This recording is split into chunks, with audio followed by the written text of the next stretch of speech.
এক বৃদ্ধা মহিলা মুসা নবীরে মাঝখানে দাঁড় করে, হুজুর আপনি জান বুঝে আল্লাহর সঙ্গে কথা কইতেন? বলে হ। তাহলে শুনেন, এই তাকায়া দেখেন আমার একটা জুফরি ঘর নাই, আমার কিছুই নাই, এক বেলা খাইলে আর এক বেলা খাইতে পারি না, আমার শরীরে ভালো কাপড় নাই, বৃষ্টি আসলে এটা দিয়া পানি পড়ে, রুদ্র ঘুমাইতে পারি না, আমার এত গরিব আল্লাহ কেন বানাইলো? এ মুসা পয়গম্বর, মালিকের সঙ্গে আপনি কথা বলেন, এটা তো আমি জানি। তাহলে আজকে আপনার মালিককে বলবেন, আমারে আল্লাহ এত গরিব কেন বানাইলো? কি করলে আল্লাহ আমারে ধন সম্পদ বাড়ায়া দিবে? একটু আল্লাহর কাছে বলবেন, মালিক আমারে কেন এত গরিব বানাইছে, আর কি ইবাদত করলে মালিক আমারে ধন সম্পদ বাড়ায়া দিবে? মুসা নবী কয় ঠিক আছে। সামনে যায়, গিয়া দেখে আরেকজন লোক দাঁড়ায় আছে, এত ধনী এত ধনী এত ধনী, কোটি কোটি টাকার মালিক। ওই লোকটা বলে, ও আল্লাহর পয়গম্বর মুসা, জানি আপনি তোর পাহাড়ে গিয়া মালিকের সঙ্গে কথা বলবেন। মুসা নবী কয়, হ্যাঁ কথা বলার জন্যই যাচ্ছি। এ পয়গম্বর, আপনি মালিকের কাছে বলবেন, মালিক আমার এত সম্পদ কেন দিল, এত সম্পদ কেন দিল? এত টাকার মালিক বানাইছে, টাকার কারণে, সম্পত্তির কারণে আমার মালিকের প্রতি আমার আস্তে আস্তে দূরত্ব যদি হয়ে যায়, এই ভয়ে আমি চাই আমার সম্পত্তির দরকার নাই, আমার মালিকের সঙ্গে যেন আমার সুসম্পর্ক নষ্ট না হয় সম্পদের জন্য। তাই আল্লাহর কাছে বলবেন, আমার সম্পদ কিভাবে কমবে সেটা যেন বলে দেয়, আমার এত সম্পদের দরকার নাই, আমার সম্পদ যেন মালিক কমায়া দেয় কমায়া দেয় কমায়া দেয়। মুসা নবী বললেন ঠিক আছে। সামনে যায় মুসা পয়গম্বর, গিয়া দেখে এক ব্যক্তির হাত নাই, পা নাই, অঙ্গ প্রত্যঙ্গ নাই, মাটিতে শুয়ে আছে। মুসা নবীর দেখে কয়, আল্লাহর পয়গম্বর, জানি মালিকের সঙ্গে কথা বলার জন্য আপনি যাচ্ছেন, আবার নবীজি আপনি যে আল্লাহর সঙ্গে কথা বলবেন, একটা বার আমার দিকে ভালো করে তাকান, দেখছেন নি আমার হাত নাই, আমার পাও নাই, দাঁড়াইয়া আপনার সঙ্গে কথা বলার মতো আমার এবিলিটি নাই। আপনি আল্লাহরে বলবেন, মালিক আমারে কেন বানাইলো, কোন কারণে বানাইলো, আমারে কেন বানাইছে, আমারে কোনো কামের লেগে বানাইছে, আমারে কেন বানাইলো? শুধু মালিকরে বলবেন, কোনো কাজের জন্য কি মালিক আমারে বানাইছে? হাতও নাই পাও নাই, আমি কোন খামের, কিসের জন্য বানাইছে, একটু আমার মালিকরে জিজ্ঞাসা করবেন। আল্লাহর পয়গম্বর মুসা আলাইহিস সালাতু ওয়াস সালাম চলে গেলেন তোর পাহাড়ে, মালিকের সঙ্গে কথা হলো। দীর্ঘ সময় কথার পরে তিন ব্যক্তির তিনটা কথা মালিককে জানাইলো। আবার মুসা নবী ফিরে আসলো, আসার পথেই সর্বপ্রথম ওই যে যার পা নাই, যার হাত নাই, ওই লোকটার সামনে পড়ল। এ আল্লাহর পয়গম্বর, আবার মুসা নবী, যাওয়ার সময় আপনার কাছে একটা কথা রাখছিলাম, মালিককে জিগাইতেন, আমারে আমার মালিক কেন বানাইছে, কোন কারণে বানাইলো, মালিকরে একটু জিগাইবেন। জিগাইছেন নি? মুসা নবী কয়, হ তোমারে আল্লাহ বানাইছে, জাহান্নামের ভিতরে একটা গর্ত আছে, যে গর্তের সাইজ আর তোমার সাইজের সমান। কথা কি বুঝতেছে? আল্লাহর পয়গম্বর মুসা কয়, আল্লাহ কইছে তোমার জাহান্নামের একটা গর্ত আছে, সেই গর্তটা তোমার শরীর দিয়ে আল্লাহ ভরাট করবে। এই কথা আমরা শুনলে মেজাজ কেমন গরম হইতো? কথা কই না, মেজাজ গরম হওয়ার কথা।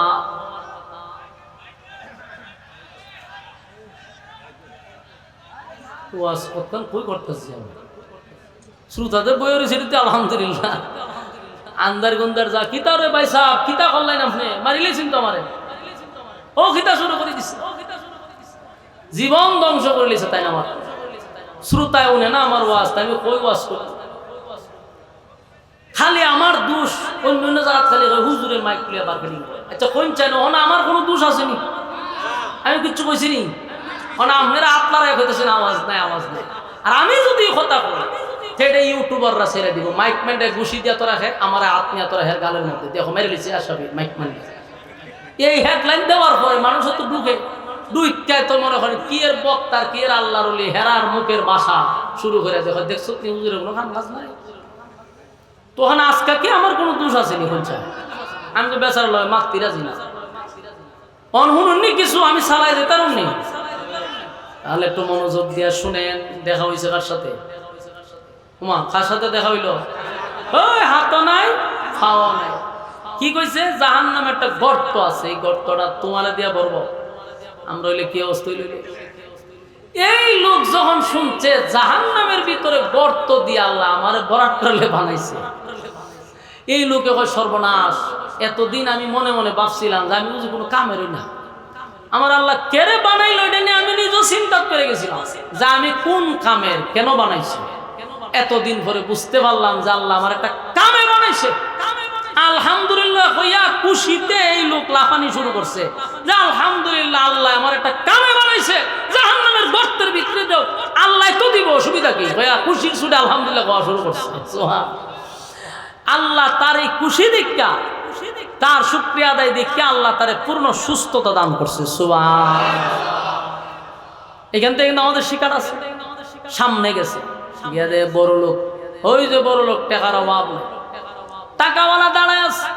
এই মুসা পয়গম্বর, সারাটা দিন আপনার অপেক্ষায় ছিলাম। আল্লাহ কি বলল? এত সম্পদ আমি কোথায় রাখবো? মালিক রে বলছেন। মুসা নবী কয়েক সমাধান আছে। বলে কি? তুমি মালিকের শুকরিয়া আদায় করো না, বন্ধ করে দাও। আল্লাহর প্রশংসা বন্ধ করে দাও, মালিকের শুকরিয়া আদায় করা বন্ধ করে দাও, অটোমেটিক তোমার সম্পদ কমে যাবে। এই লোক চিৎকার দিয়া বলেন, মুসা গো আল্লাহর পয়গম্বর, জিরো ছিলাম, আমি জিরো ছিলাম, আল্লাহ আমারে হিরো বানাইছে। আমি গরিব ছিলাম, এত টাকার মালিক বানাইছে। এখন আমি এত নিয়ামত পাইয়া মালিকের না শুকরিয়া কেমনে আদায় করি? আমি আমার মালিকরে কেমনে ভুলে যাই? আমার যদি সারা দুনিয়া দিয়া দেয় আর ধন সম্পদের কারণে যদি চাপেও পড়ে যায়, কিন্তু একটা মুহূর্ত আমি আল্লাহর প্রশংসা ছাড়ব না। ধন বাড়তে দেখে মালিকের প্রশংসা, নিয়ামতের শুকরিয়া আদায় যদি আপনি করেন আল্লাহ বাড়ায়া দেয়। কথা হয় না? মালিক সম্পদ বাড়ায়া দেয় রে। আর যদি সম্পদ পাওয়ার পরে আপনি শুকরিয়া আদায় না করেন, ইন্না আযাবি লাশাদীদ, আল্লাহ কয় শুধু নিব তাই না, আমি আযাবও দিব। সম্পদ নিবে, আযাবও দিবে।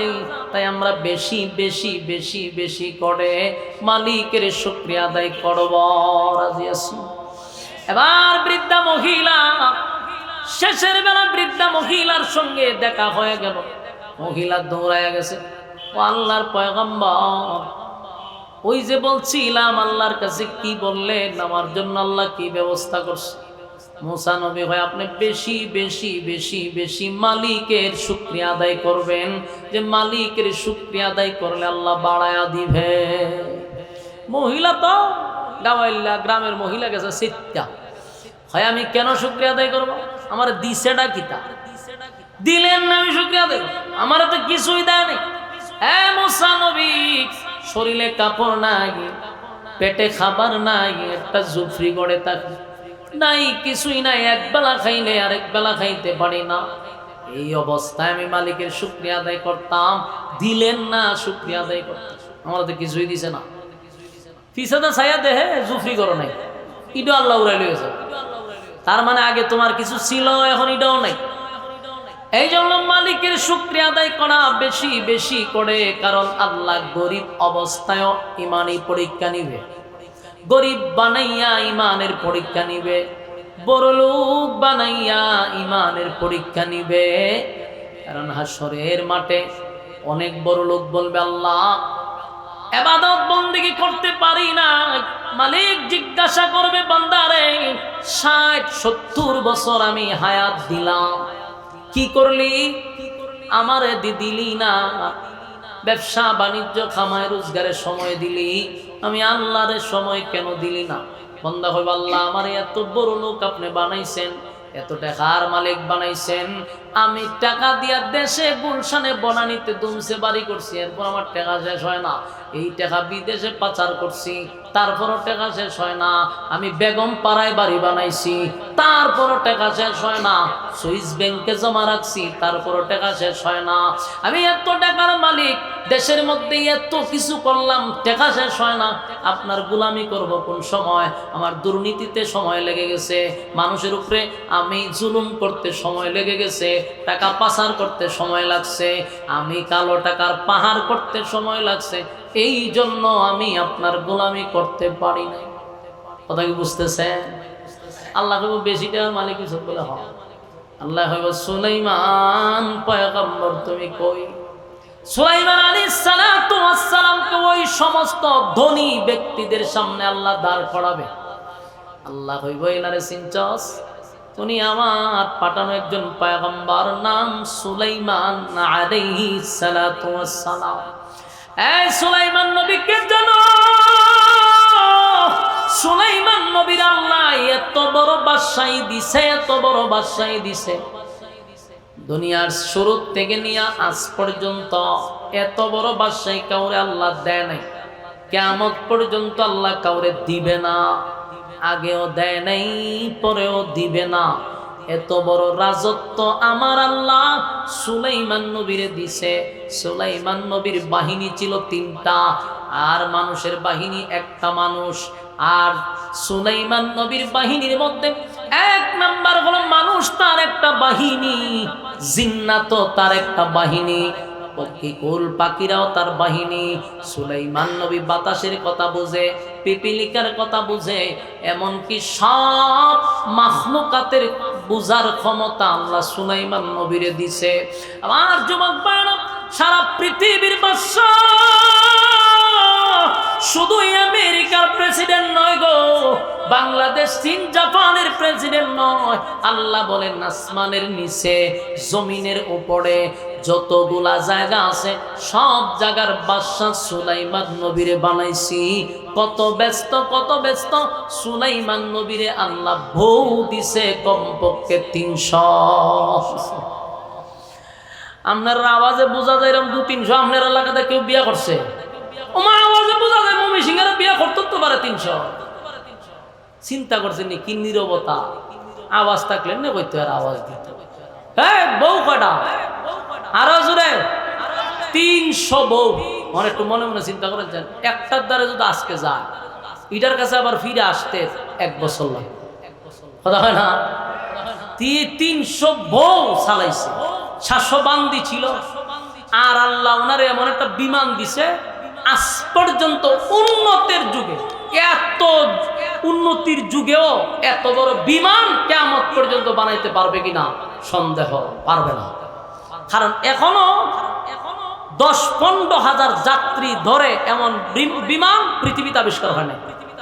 আর সুলাইমান আলাইহিস সালাতু ওয়াস সালামকে আল্লাহ যে বিমান দিছিল, সেটার মধ্যে 1 লক্ষ যাত্রী বহন করত। সুবহান না, সুবহানাল্লাহ। বাড়ি কি হইবে?